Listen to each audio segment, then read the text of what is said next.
Good morning, everybody from Amsterdam, the Netherlands, and from. Near London in the UK. Do you have nice weather? Lovely weather. Awesome. Very un-British. Very un-British and very un-Dutch here. We have a heat wave. So the one and only Rich Waterman is back. Yay! I'm very happy and very grateful that this happened. Especially it's early in the UK for you. It's 8 o'clock for a chat, but nice and early, and that's really good. And for those of you who don't know yet, Rich.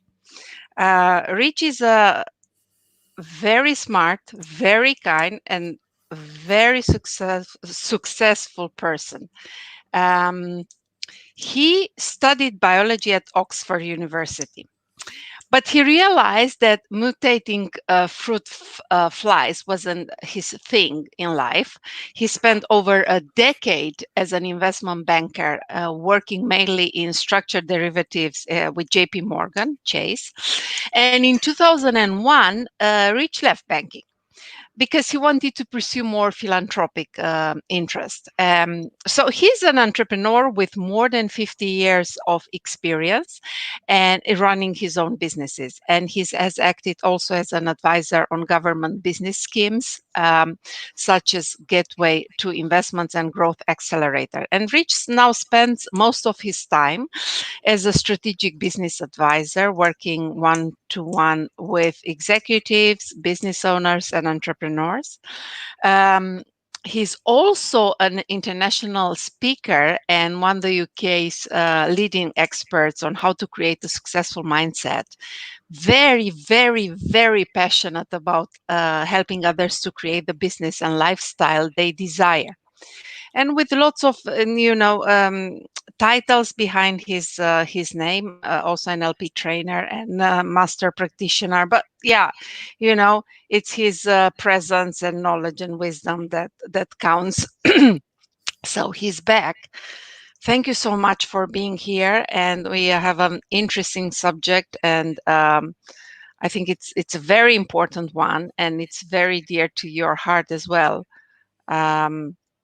Building a life around love and contribution, and building also a successful business around love and contribution. So, well, before we dive into this, two things. First of all, it's our centering exercise because we create something sacred together. So we need to step into it in a conscious way, right? So it's for less than a minute. So let's close our eyes and see what comes now. And just check in with our body to notice how we are now, physically, emotionally, energetically.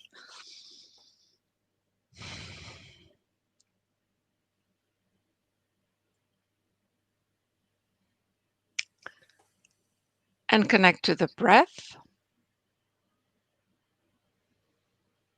who is performing very well, luckily for us today.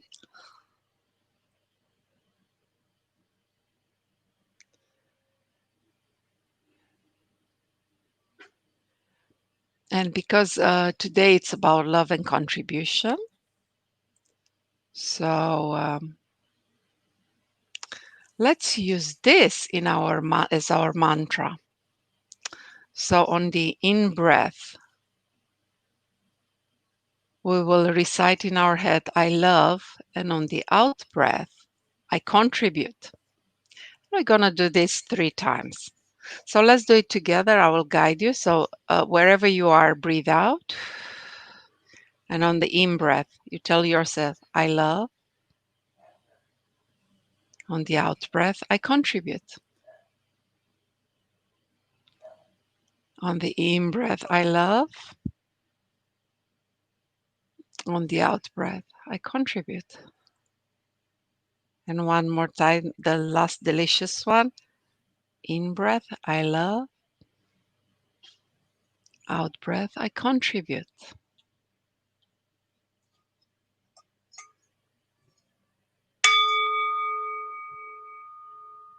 Open your eyes. So, what's something nice, Rich, about the place where you live? Are very, very blessed to be right next to English countryside, so we can go out and walk the dogs and connect to nature and just be grounded very easily. It's just literally on our doorstep. So I'm very fortunate to have that. What does this to you? Well, funny enough, it brings me back to love because Ah, it enables me to connect to myself. It enables me to be present. Not thinking about the past, not thinking about the future, just being.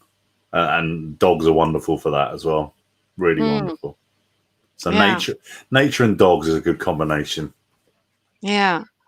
So, Rich, this theme of love and contribution, was it always so dear to you, or you evolve in life to came to notice it, embrace it, and live it? Funnily enough, it's something that came to me in life. Yeah, you obviously described some of my background. That was a very what I would call traditional high achiever, striving background. You and I have talked about this before in terms of a similarity of our paths. It was Yes. like probably realistic thinking about it, justifying myself by achieving. So, like, whether it's getting great exam results, whether it's going to Oxford, whether it's getting a good job in banking, becoming a vice president in that, yada, yada, yada. It probably was unconsciously coming from a place of not being enough and needing to prove myself all the time. And bizarrely, while doing that, in actually a really loving family background. I'm very fortunate to have both my parents and my brother, and just unconditional love and support, and particularly from my grandmother, my maternal grandmother, unconditional love and support. And yet inside, I needed to prove myself to me. And I think two lessons came in life. One of which was 2001 was pretty messy divorce. I'd become very disconnected from who I was as a person, very stressed out, very felt like I had to go to this banking job to achieve, to create money to support my family, and just got really lost. And my ex-wife gave me a wake-up call, and I'm actually very grateful for that. I wasn't at the time; it was really painful, but that was a wake-up call to really start doing more things that I enjoyed. So I could spend more time being me. And at that point in time, 2001, it was two things. It was realizing importance, how important my four young children were to me, and spending time with them, and knowing that I only got one chance to see them grow up. And then the other thing was a realization that kind of money would take care of itself as long as I was doing something I enjoyed. And did it? It started the journey. It started to point some signs towards where I wanted to go. There was still this piece around proving myself. It definitely wasn't a complete job, that's for sure. Yeah. But definitely spending, we spend 8, 10, 12 hours a day doing work. Realizing that we spend such a huge amount of our life doing that. If we're not doing something that is not aligned to who we are, that's going to have a cost. Yeah. And it's been a long journey. It's been a long journey for me. It was always, I think, from the years onwards, obviously 2006, how we met was through Tony Robbins' environment. From 2006 onwards, I sort of came across Tony's work and started to explore myself through other courses as well. Just kind of looking at what the truth was, and just considering, is this driving and achieving thing what I really need? Or is it stripping back to who I am? And there was a transition between the two, and I realized actually just me being me and knowing that was enough was what I wanted to do, and it took years, and it still is. It's still an ongoing journey. I think I put that realization came in about 2010, probably. So we have similar journeys in many respects. Also in banking, getting the wake-up call, high achievers. I wouldn't say that there is a formula, for everybody, but I think it's very important that we go through.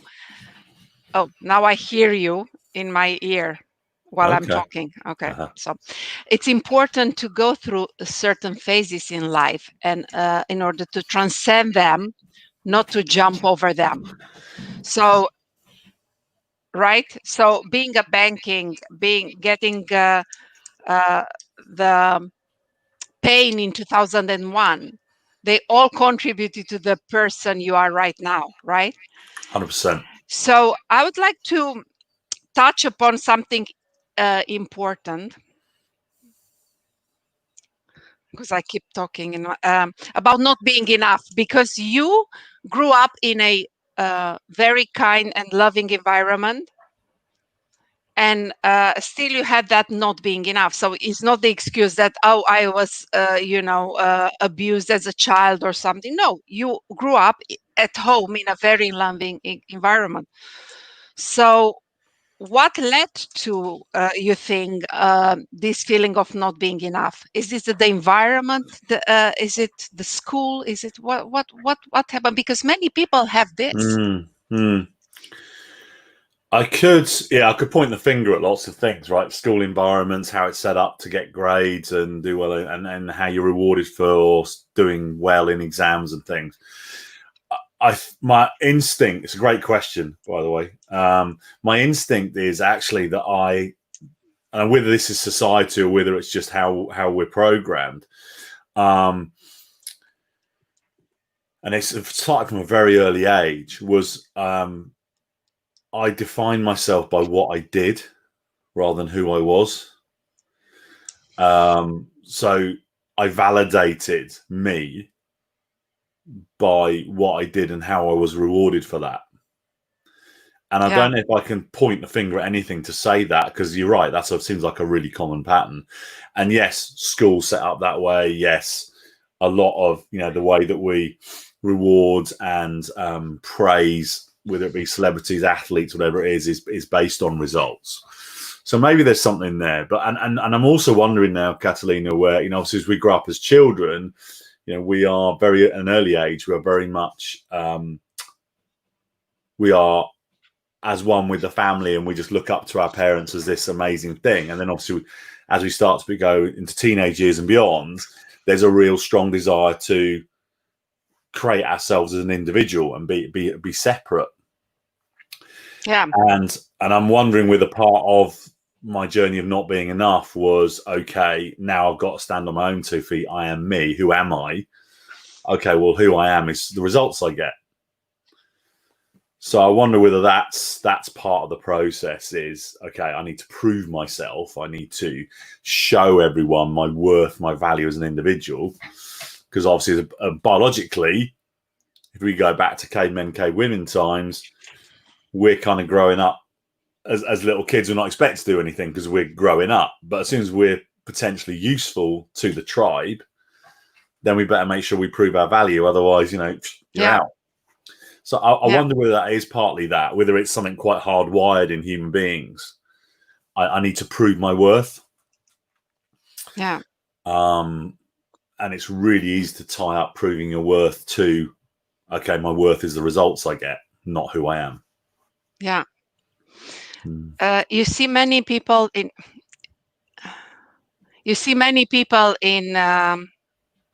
business that are very high achiever. They are very tough. I don't want to generalize about this, but in many cases, this pervasive thing that I'm not enough drives the people on the success path and on the burnout path in the same way. So for those people that haven't had the burnout yet, what would be a, because everybody needs to have his own or her own experience of life, and it's good to learn for some people that you know you have more choice. So what would be a good, let's say you have a very successful us 20 years ago, Mm, Rich, mm. what is something, a good lesson that people can have in order to make their life easier a bit, because it doesn't have to be always very hard. Yeah. Yeah, I think the first lesson if I went back 20 years and spoke to myself, the first lesson I would say to myself is it doesn't have to be binary. It doesn't have to be all or nothing. So when I went through divorce and also I quit my banking job, I completely switched off. I literally was like, okay, I don't want any of this. I don't want the striving, achieving. I don't want the intense work. I don't want any of that. I just want to have enough money to survive and come back to love, basically. And that didn't work either, ultimately, because I wasn't expressing myself. So I think for me, it would be, okay, let's find a way to help you to express your skills, to enjoy that part of it, not from a place of not being enough, but because you know what? Everyone out there is really good at some things, as I was. And Yeah, like, okay, let's find a way for you to express that in a way that you love and enjoy. And also remembering the importance of human connection, because I had placed providing for my family above everything. And that's just completely that's nonsensical. yeah, Most high achievers are really skilled at what they do. It just may be that they've ended up painting themselves into a corner in terms of, I have to do this job this way with this business for it to work. And actually, the truth is, you're probably way more resourceful than that. And yeah, just taking a step back and going, okay, how do I want to express myself? Because yeah, definitely switching off and doing nothing, that doesn't work. I did that for years. That's in some ways yes, that's just taking a different poison pill. So finding a way to express yourself while also remembering, we are human beings, and just taking a moment to think about what do you actually want the story of your life to be, because it's yeah, entirely up to you to make that decision and create the life that you truly yeah, want. So play the game by your rules, I guess would be my advice to me 20 years ago. yeah, And I think I would have been ready to hear it, because the reason that I went down that path of kind of burnout and self-destruction and divorce was because I probably didn't trust myself to create a different solution. yeah. Another Yeah. thing, I blossom into love at some point in my life, going through on my heroine journey. However, after this, I was looking at the business environment, and love, it was not the cool thing, right? You needed to be tough, and you need to be in a certain way. And love, it's seen in many areas, kind of softy and new age. And why is this a myth, Rich? And how we debug this myth? You're smack on right, and I'm sure some people will be watching this video thinking, isn't this just a little bit fluffy and a little bit conceptual?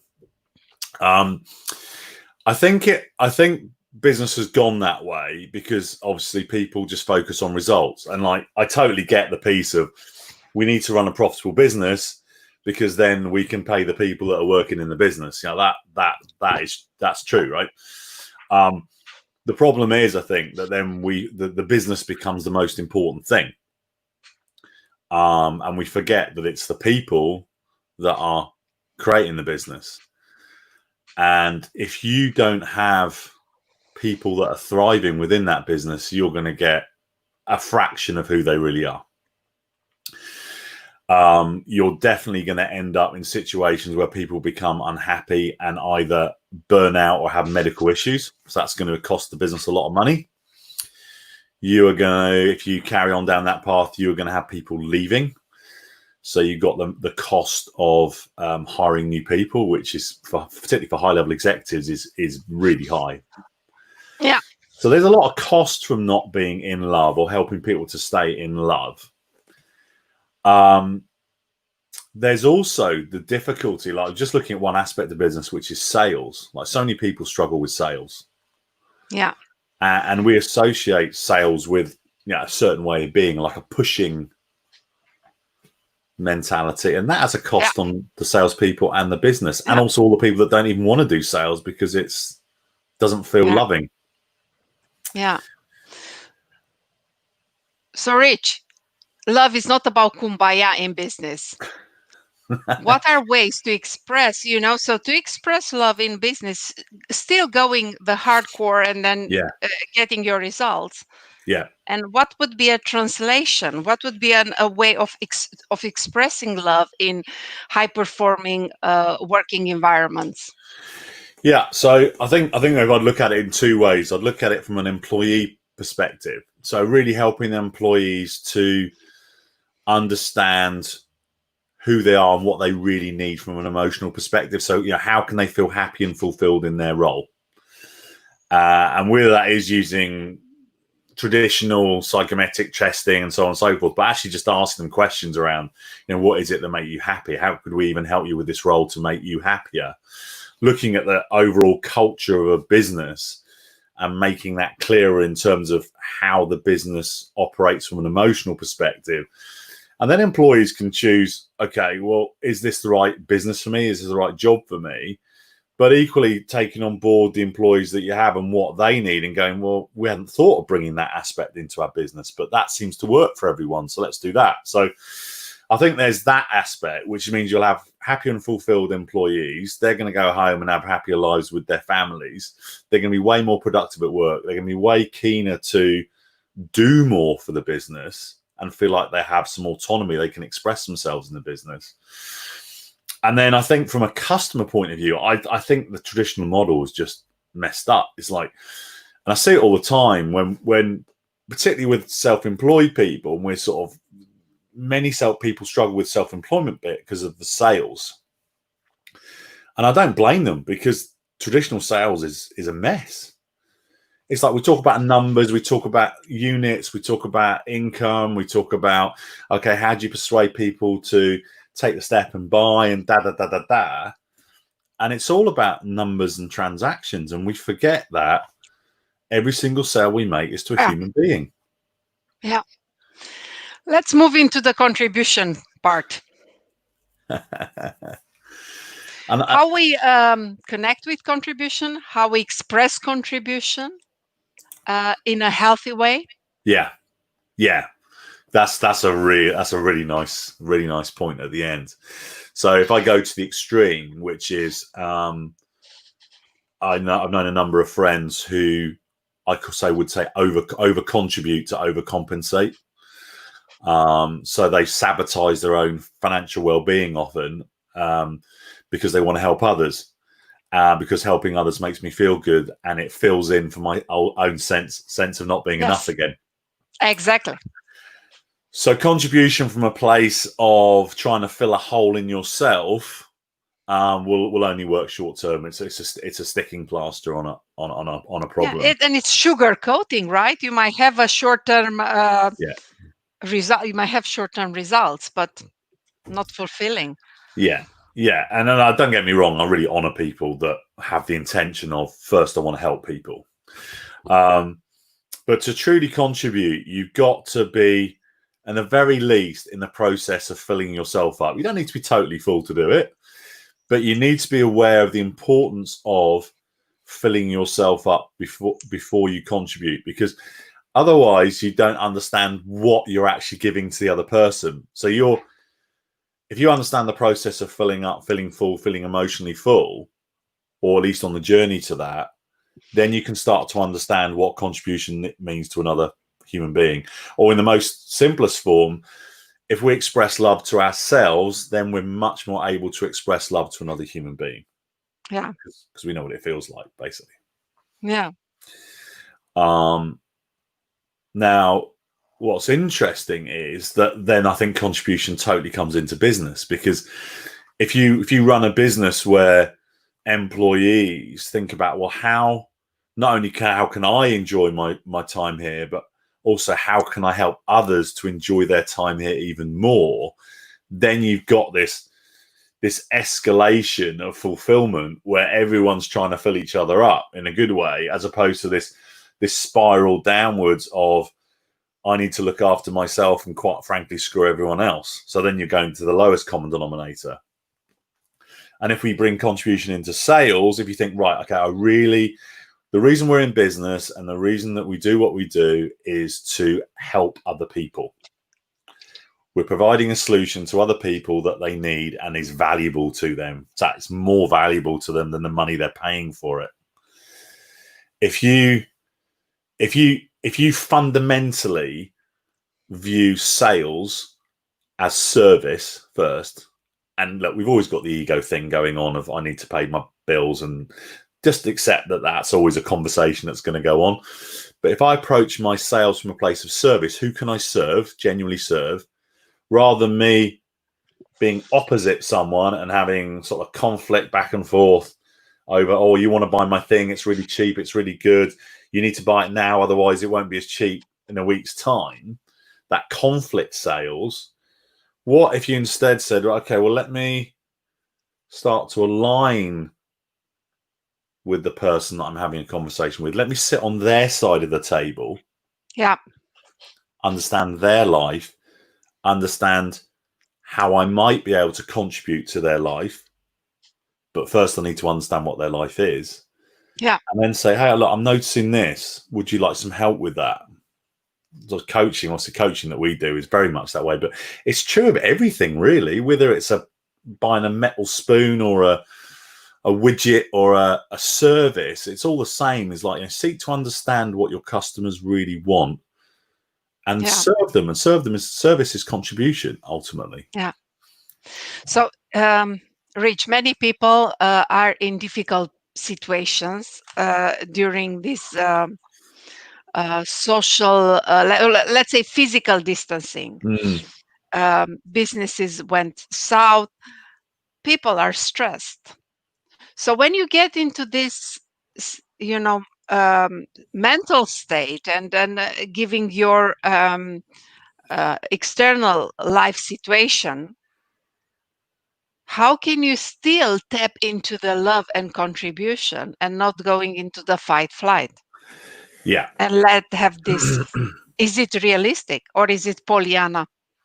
And that's a great catch. Is like you don't want to, as Tony Robbins says, you don't want to ignore the weeds in the garden, right? You don't want to pretend that everything's rosy and happy and push that away, because that's not real. You're not accepting that there's stuff going on that's not working. And I think that's the first, I've probably kind of given the first part of the answer, which is an acceptance that human life is not always sunshine and rainbows. And particularly during lockdown that we've experienced and still are in many countries, including the UK, a lot of the ways that we got reassurance, that we got structure, that we got certainty, has been disrupted. And I think first part is to accept it and go, okay, do you know what? I can't do this and I can't hug my family. Yeah. And I could get upset about that, or I could say, well, that I can't do it. And do you know what? I feel sad about it. It's okay. Yeah. It's okay to feel sad. I do think that one of the things that I've increasingly started doing over the last few years is very deliberately going to love and contribution. So building that into my day. And I'm not really one particularly for huge amounts of structure or anything like that, but it's just making sure that I stop off there during the day.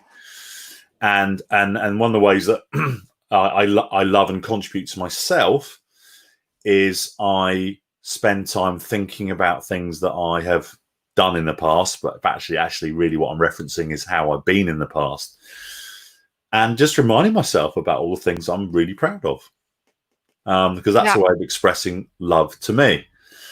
The other thing that I'm really aware of is if I'm not deliberately looking at the past, then I'm checking in with am I present right now in this moment? You know, I know I'm present with you because I'm not thinking about stuff I've just said in this interview or stuff that happened yesterday or the last week.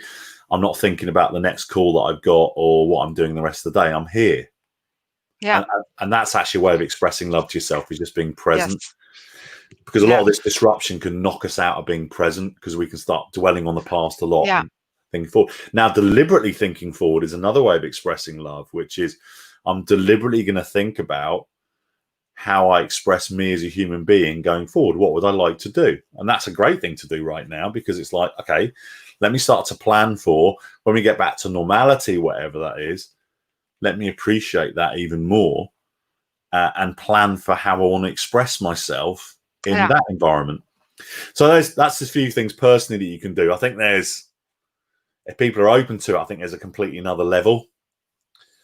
But yeah, maybe we'll talk about that in a minute, because I see your brain was you were going somewhere with that. So let me stop. So here's the thing. The whole interview, I had 3 voices in my head. And this is a great metaphor for life, because we have many. I'm not talking about people with mental conditions. And I have a lot of compassion now, even more. But I'm talking in general. We have many voices, right? And what's happening to me physically, since we started this interview, I speak, then you speak, and then I hear myself, and then I hear you, and then it's you there. So it's kind of three voices in my head. And there were moments like I said, like, I cannot go forward because I cannot concentrate. And then I said, where do I want to tune in? And you have a very strong voice reach that goes into my soul. So when you speak, and then you are speaking double, so you're speaking now, and then it was a replay.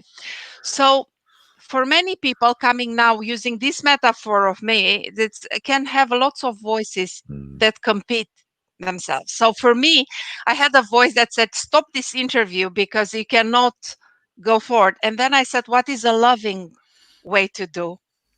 And then I say, you know what? It's serving and going with the flow and see where this is going. And this one, it is amazing. So it were all these things happening in my head. So we do have voices, right? How do we tune into the voice of love and contribution, Rich? Practically. I love that. I love your utilization of something that, could have been like, it's just a technical glitch and we need to stop. I think, again, it comes back to acceptance of all the voices. Yes. A lot of traditional personal development, even NLP, neuro-linguistic programming techniques are, I've spotted something that doesn't work, let me get rid of it. And I think to sort of strive for or to go for love or that loving voice without embracing the full spectrum of your emotions is a mistake. We all have this little voice that talks to us in our head. Sometimes it's like, oh, that was awesome. How did you do that? And sometimes it is like, don't do that. You're an idiot. Or don't put that post out. Think about it. Or whatever it may be. And we all experience that, the range of voices, the range of emotions. We all do. There are some people actually don't have a voice in their head, which really intrigues me. I want to talk to some of those people down the line. But most of us experience a certain range of emotions. If I talk to you about the little voice in your head, you're like, yeah, I understand that. If I talk to you about sadness, you understand it. If I talk to you about jealousy or anger or frustration, you understand it. And I think there is a piece there around, stop pushing it away. Stop keeping on making it wrong. Like we evolved these voices, these emotions, because they're really great little warning systems of like, something's a bit off from your core. And you might want to listen to it. Now, we don't want to dwell there. We're not meant to live in that emotion. That's the problem, is we keep pushing against it. Sometimes then we get stuck against it and we end up stuck in depression or anger or whatever it is. But to come back to love, I think love is everything. Love is all of that. It's just a different flavor and expressing to you as a human being that, that's not your center, or joy and fulfillment is a center. So it's a little thing going, great, keep going. Yeah. You're on the right track. Now, fundamentally, how do you come back to love? And that loving voice is you take away ego. Yeah. And the only way you know you've taken away ego is when you stop existing. Yeah. It doesn't mean you're dead. It means you've dissolved back into the universe where you're not even thinking about what you're saying or doing or being. Yes. And for me, that took years. I'm not saying it has to take years. It's just some events happened as I was going through Robin's environment, which were, I really understood what being me looked like or felt like. And I started to get more clues. And so I started to spend more time there. But like, if you stop worrying what other people think, if you stop worrying that whether you're enough or not, if you just Freedom. accept, it's total freedom, right? And a lot of it is freedom and choice. Yes. How I choose to be. Like, I don't have to do this. I don't have to do that. If I don't do that, what will that person say? Or if I do that, what will that person say or not say? When you step away from all that, that's love. Yeah. Awesome discussion, Rich. You're very generous and very wise. Let us with 3 things to remember from the whole discussion.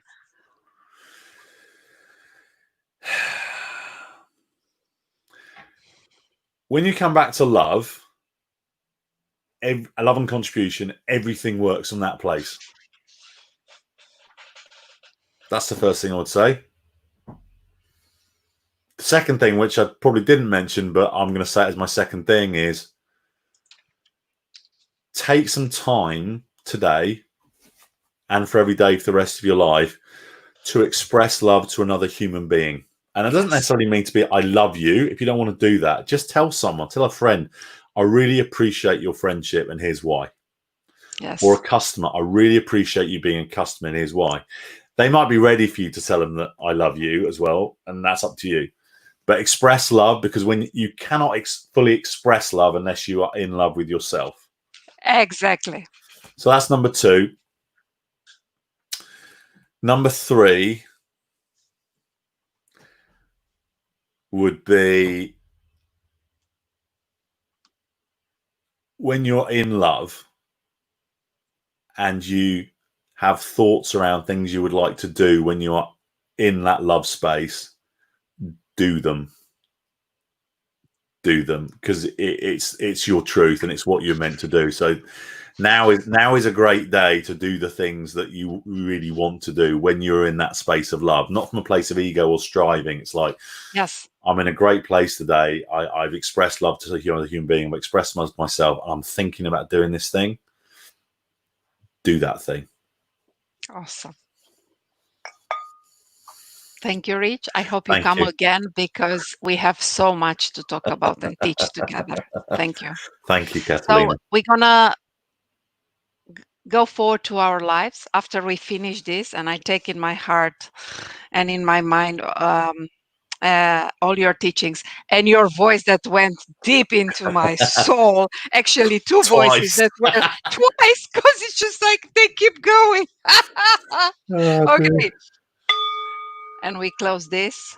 And with gratitude, I move forward in my life. Everybody, thank you for watching this, and have a wonderful day. And take whatever you need from this discussion, that anything that will enhance your life. Thank you, Rich. Thank you, everybody. See you tomorrow. Thank you. Thank you. Bye now. Bye.